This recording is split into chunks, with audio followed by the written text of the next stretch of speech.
Itu. Nah, Krishnamurti inilah ya the mastermind ya, otak dari skenario besar ya rekayasa ini ya.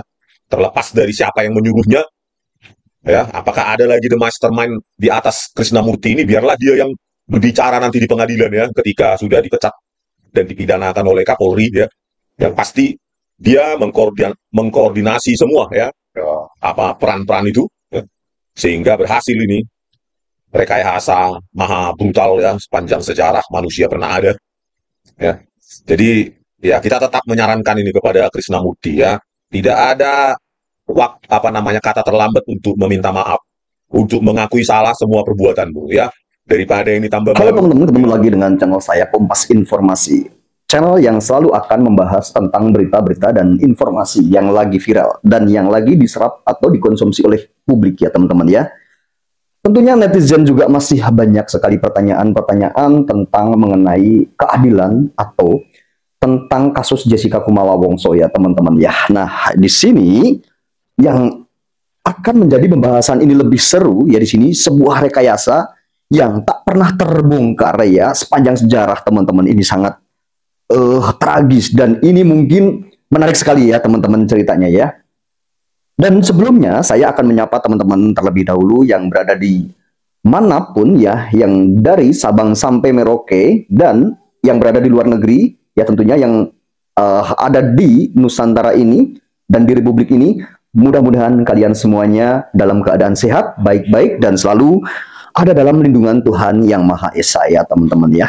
Nah, sebuah rekayasa, sebuah sandiwara yang tak pernah terbongkar dalam sepanjang sejarah ya, di sepanjang sejarah ini.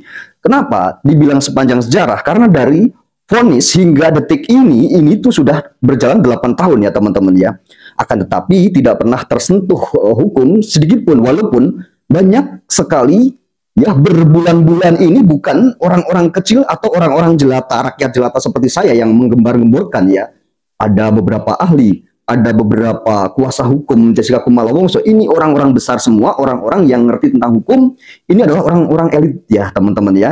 Pakar hukum pidana, ya pakar-pakar psikolog ya teman-teman ya. Pasti teman-teman tahu ya kemarin yang berusaha menyuarakan juga tentang kasus Jessica Kumala Wongso ini di beberapa podcast. Akan tetapi tetap saja tidak tersentuh ya teman-teman ya, tidak tersentuh sama sekali, bahkan tidak terbongkar, tidak apa namanya, tidak pernah terbongkar lah hingga detik ini, masih saja aman-aman saja ya teman-teman ya. Maka dari itu sebuah seruan dari Bang Resmond Sianipar contohnya seperti ini.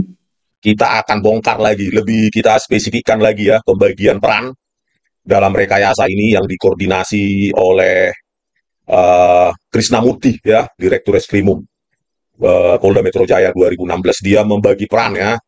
Muhammad Nur Al-Azhar dan Christopher itu mengedit ya, merusak alat bukti, menurunkan resolusi, menghancurkan semua informasi 1,5 juta piksel per frame sehingga kabur. Terus mereka tulis skenario ya, harus ada penulis skenarionya itu ya, mana yang harus diedit, mana yang harus dibuang informasi warnanya dengan apa ya, transcoding dari apa namanya, dari video warna menjadi keabuan, dan mana event-event yang perlu dibuat sehingga cocok dengan para psikolog ini ya dan kriminolog ya.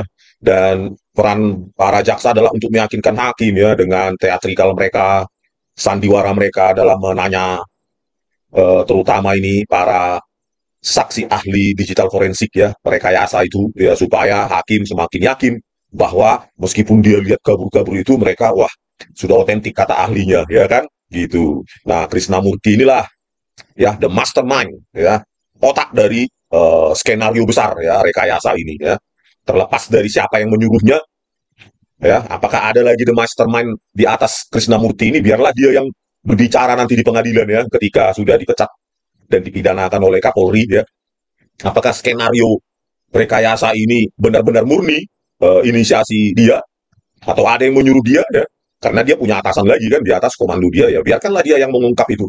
Yang pasti dia mengkoordinasi semua ya, apa peran-peran itu ya, sehingga berhasil ini rekayasa maha brutal ya sepanjang sejarah manusia pernah ada ya.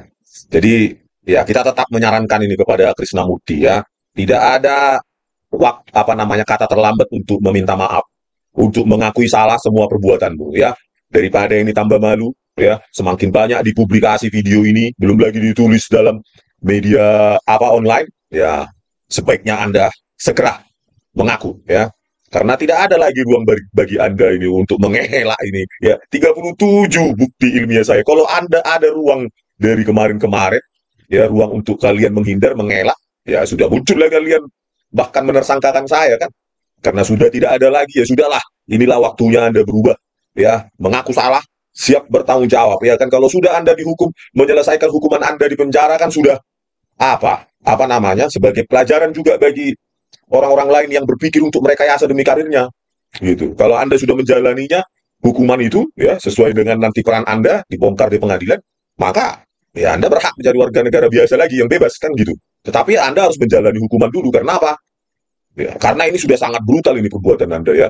Ya, apalagi sampai membuat apa, memasukkan seseorang ke sel tikus dengan bukti-bukti video rekayasa yang Anda suruh ini, Muhammad Al-Azhar dan Christopher ini, kan itu sangat brutal dan barbar dan sangat biadab ya perbuatan Anda itu. Jangan lagi Anda sembunyi ya, bukan berarti Anda bintang 2 langsung bebas ini ya. Kalau nanti masa bisa berkumpul ribuan nanti menekan Kapolri, bagaimana Anda menghindari ini? Apalagi isu Pilpres sudah mulai mereda ini, mudah-mudahan ya. Jadi naik lagi isu ini ya, Kapolri akan ditekan publik untuk memeriksa Anda ya. Ini murni di bawah koordinasi Anda ini, rekayasa marah brutal ini ya. Nah, apa yang dikatakan oleh Bang Resmond Sianipar ini ada benarnya ya. Jikalau kasus ya, atau jikalau sebuah berita ini sudah viral kemana-mana dan jutaan bahkan ratusan ribu ya, ini bener loh, jutaan ratusan ribu kemarin-kemarin ya, sebelum ini terjadi sepi sekarang ini karena mungkin orang-orang ini udah pada bosan ya teman-teman ya, mendengarkannya tuh sudah bosan ya. Kemarin sampai ratusan ribu hingga jutaan ya viewers di YouTube itu, di beberapa channel ya, di beberapa kanal YouTube itu penontonnya rame semua ya teman-teman ya. Masa iya nggak ada yang dengar sama sekali, masa iya nggak ada yang lihat sama sekali ya teman-teman dengan berita ya kejanggalan di kasus Jessica Kumala Wongso ini. Akan tetapi tidak terbongkar teman-teman ya, hingga detik ini tidak terbongkar, bahkan tidak tersentuh, bahkan satu pun teman-teman pasti sudah tahu ya, sudah lihat, bahkan di televisi pun, bahkan ya di kanal YouTube pun, atau di media sosial lainnya, contohnya di Instagram atau apa, tidak ada satupun ya petinggi-petinggi di pemerintahan ini yang menanggapi ya keluhan suara-suara rakyat, suara-suara orang yang kemarin benar-benar menyuarakan tentang keadilan Jessica Kumala Wongso ini. Padahal sudah sering kali dibahas ya teman-teman ya, sudah sering kali dibahas tentang rekayasa, tentang kejanggalan-kejanggalan. Nah, meledaknya dan viralnya ya kasus atau berita Jessica Kumala Wongso ini kemarin setelah tayangnya film dokumenter di Netflix kan teman-teman ya. Setelah tayang film dokumenter di Netflix ya, bermunculan itu orang-orang podcast ya, bahkan dari ayahnya korban juga itu diundang ke podcast, bahkan sudah menyerukan punya barang bukti ya kan, yang sangat otentik dan memperlihatkan bahwa benar Jessica itu memasukkan sesuatu ke dalam gelas gitu ya teman-teman ya. Akan tetapi hingga detik ini berita itu hilang teman-teman ya, berita itu hilang, dan yang disuarakan terus-menerus bahwa ini ada sebuah dugaan rekayasa ya, kata Bang Resmond Sianipar. Bahkan beberapa petinggi-petinggi di negeri ini ada dari institusi kepolisian itu disebut-sebut, contohnya seperti ini teman-teman ya. Ini laporannya Krisnamurti mengatur Muhammad Al-Azhar untuk menghasilkan video CCTV rekayasa dan berikut dengan BAP-nya. Ya, BAP tersebut dipakai oleh para jaksa sebagai fakta persidangan ya. BAP rekayasa maupun video CCTV rekayasa tersebut kemudian dipakai juga oleh Marlon Navitupul dan Hani Jutabun ya, video tersebut, supaya mereka teringat lagi, oh iya, sedotan sudah ada di dalam gelas. Mirna Salihin mengadu ya, padahal itu hasil rekayasa. Nah, Krisnamurti ya, Hendro itu, saya nggak tahu ya, biarkanlah di pengadilan ya, kalau memang dia berkomplot, biarkanlah itu keluar dari mulutnya Krisnamurti bahwa mereka sudah berkomplot semua ya. Krisnamurti inilah kau pakai, kau manipulasi psikolog, kriminolog, ahli lain, toksikolog ya, kau manipulasi juga saksi fakta sehingga mereka percaya ya lewat video CCTV yang sudah kalian rusak itu ya, kalian manipulasi itu sehingga dia tergiring bahwa sedotan sudah ada di gelas, khususnya Marlon Navitupulu dan Ani Juta. Makanya bertobat lah sekarang, kalau nggak bertobat semoga Kapolri menangkap kau ya, menangkap dan memidana, dan kalau bisa hukuman mati, karena ini sudah rekayasa nih ya. Kalau bisa sih ya, Kalau bisa ya hukuman mati, kalau nggak bisa ya seumur hidup ya. Nah, ini juga disebut, tapi tidak ada satupun yang menanggapi teman-teman ya, dari pemerintah ya, dari Menkumham ya, Menteri Hukum dan Hak Asasi Manusia, itu tidak menanggapi ya teman-teman ya. Ada Menko Polhukam juga ya, itu tidak menanggapi. Padahal biasanya itu ada kabar berita yang kira-kira viral, tapi tidak seberapa gitu kasusnya ya teman-teman, biasanya menanggapi. Itu pun tidak ditanggapi teman-teman. Ini memang sepanjang sejarah kasus ini memang maha dahsyat ya teman-teman ya. 8 tahun ini orang-orang itu membicarakan loh teman-teman ya, sebelum rame-ramenya di tahun-tahun kemarin ini ya, sebelum rame-ramenya ini 8 tahun juga masih dibicarakan, walaupun yang membicarakan itu sedikit ya. Setelah Jessica Wongso divonis itu masih ada yang membicarakan, setahun, 2 tahun, 3 tahun itu masih ada yang membicarakan, karena memang dinilai ada sebuah kejanggalan-kejanggalan ya, diduga ada kejanggalan-kejanggalan. Nah, makanya masih dibicarakan. Hingga akhirnya yang namanya sebuah kebusukan, sebuah kebobrokan ya, dan sebuah apapun itu, kalau misalkan kita berbuat buruk ya, walaupun kita tutup-tutupin pun kita tetap akan nanti terbongkar ya teman-teman ya. Sebuah rekayasa, sebuah kebusukan lama-lama juga pasti akan terlihat teman-teman ya. Nah, akhirnya terjadi teman-teman ya, di tahun-tahun kemarin ini, setelah tayang film dokumenter di Netflix, benar-benar rame, gempar, viral, bahkan ini sangat menjadi sorotan ya teman-teman kasus ini ya. Akan tapi aneh teman-teman ya, yang sudah dinyatakan ada seseorang yang bilang bahwa itu jelas-jelas bukan dugaan lagi, bahwa itu adalah sebuah rekayasa ya, bahwa ini juga ikut terlibat, ini ikut terlibat, semua disebut-sebut oleh ahli yang satu ini ya, Bang Resmond Sianipar itu disebut-sebut semua ya teman-teman. Tapi anehnya, hebatnya ya, kuatnya, ini benar-benar perkasa ya teman-teman ya. Wow, powernya itu luar biasa ya teman-teman, sangat power sekali ya teman-teman ya. Tidak tersentuh sama sekali, bahkan sudah dituduh, bahkan Bang Resmond Sianipar juga bilang ya, dia jika salah mengucapkan itu dia mau dipidana, bahkan dia mau dipenjara gitu ya teman-teman ya. Siap dipenjara, akan tetapi tidak sedikit pun ada yang menanggapi satupun teman-teman. Bayangkan saja teman-teman ya, ini bayangkan saja kasus ini seperti apa gitu ya teman-teman ya. Luar biasa pokoknya teman-teman ya. Maka dari itu saya tetap selalu menyuarakan, selalu kita menyemangati saja ya teman-teman ya. Karena hal yang seperti ini, jikalau kita mengetahui sebuah rekayasa atau mengetahui sebuah ketidakadilan, kita dengar gitu ya dari seseorang, apalagi dengarnya itu dari seorang ahli yang benar-benar menganalisa sebuah CCTV atau menganalisa sebuah barang bukti gitu ya, itu mengatakan bahwa ini ada sebuah rekayasa, ada apa namanya, sebuah persekongkolan atau konspirasi misalnya kayak gitu ya.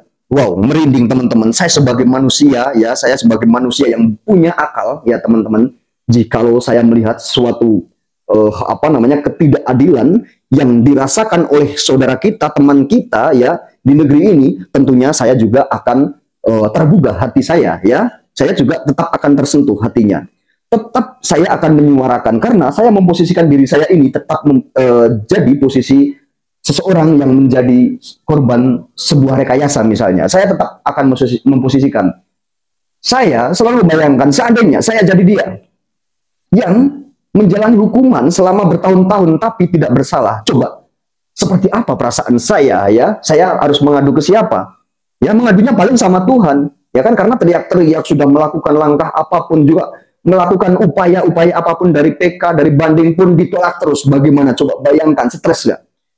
Pasti stres teman-teman, jikalau saya ini tidak melakukan sebuah tindak pidana ya teman-teman, akan tetapi saya ini dipenjara bertahun-tahun ya teman-teman, mengadu ke sana kemari itu pun tidak ditanggapi, bahkan mengajukan PK pun padahal saya ini tidak melakukan hal misalkan, tidak melakukan tindak pidana misalkan, terus saya di apa namanya, dipenjara ya, saya divonis, terus saya sudah mengajukan banding, mengajukan PK pun tidak didengar misalnya, tidak ditanggapi, bahkan ditolak. Bayangkan sakit tidak teman-teman, jikalau teman-teman posisinya jadi seseorang tersebut.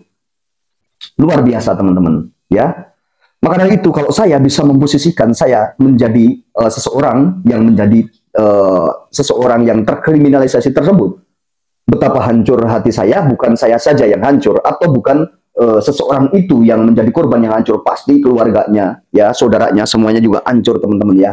Jangankan kok keluarganya, jangankan kok saudaranya. Saya ini yang cuman tahu dan dengar saja, perasaan saya juga tersayat, ya, tergugah hati saya, tergores hati saya, karena saya manusia yang punya rasa, punya hati, ya. Jikalau ada seseorang yang terjolimi, tertindas, ya, terkriminalisasi, pasti saya tetap akan berteriak, ya teman-teman ya. Walaupun teriakan-teriakan itu tetap tidak pernah dengar, gitu ya teman-teman ya. Jangankan kok saya yang orang atau hanya rakyat jelata, ya, yang tidak mengerti apa-apa, ya teman-teman ya. Orang yang mengerti hukum, orang yang jelas-jelas tahu, jelas-jelas mengetahui bahwa dia punya barang bukti yang sudah mengetahui bahwa ada sebuah rekayasa tersebut, itu pun tidak didengar, teman-teman ya. Tidak ada klarifikasi dari manapun. Adanya cuman, ya sudah, kamu kalau mau ini ya mengajukan PK. Mengajukan PK juga kalau masih ditolak-tolak ya percuma, ya kan. Ini kan sebenarnya suatu jembatan.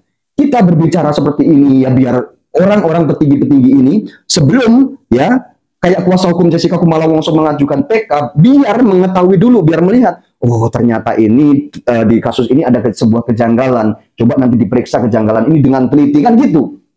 Ini kita semuanya berteriak-teriakan seperti itu, gitu ya. Kita menyuarakan tentang keadilan, tentang kebenaran itu seperti itu. Biar nantinya jikalau saatnya untuk mengajukan PK misalkan, ya ada bukti baru misalkan, gitu ya. Biar nanti itu sebelum PK itu diterima atau gimana ya, gitu ya, atau PK itu disetujui, gitu, biar melihat dulu video-video dari orang, pernyataan-pernyataan dari orang, ternyata banyak sekali yang membicarakan, bukan cuma sedikit, gitu ya. Jadi saya nggak tahu juga ya, petinggi-petinggi di negeri ini itu sebenarnya dengar atau enggak, gitu ya teman-teman ya. Kayaknya kasus Jessica Kumala Wongso ini dianggap sepele banget ya teman-teman ya. Jadi adanya cuman ya kalau memang apa namanya merasa ada kejanggalan dan merasa belum puas dengan putusan atau vonis tersebut, mengajukan PK, adakan barang bukti baru.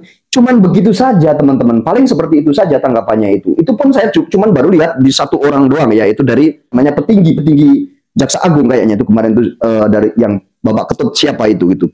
Itu bagus, itu udah mau menanggapi, itu saya salut sekali ya teman-teman ya. Dan tapi harusnya kan bukan cuma itu, kayak pemerintah ya, kayak yang tadi saya sebutkan Menko Polhukam ya, kayak Menkumham ya, kayak gitu.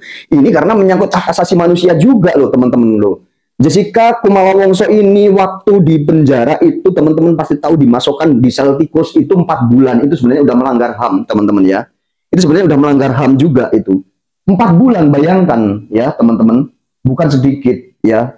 Itu harusnya juga ditanggapi hal-hal seperti itu juga. Kasihan ya, ini anak manusia yang semua anak manusia yang di negeri ini, yang hidup di negeri ini, duduk di negeri ini, itu harus layak mendapatkan sebuah perlindungan atau keadilan yang sama. Itu layak yang mendapatkan yang sama ya teman-teman ya. Harusnya siapapun yang merasa ibaratnya, apalagi ini udah viral loh ya, benar-benar sudah viral, bahkan dunia juga menonton nih ya tentang kasus Jessica Kumala Wongso ini ya. Akan tetapi nggak tahu ya, tanggapan itu dianggap sepele, teriakan kita ini dianggap sepele ya, teriakan-teriakan, apalagi saya sih ya, saya udah bilang tadi ya, apalagi hanya saya yang seorang yang bodoh, orang yang ngerti tentang hukum, yang benar-benar mempunyai sebuah barang bukti bahwa itu ada rekayasaan juga, itu tidak didengar teman-teman ya.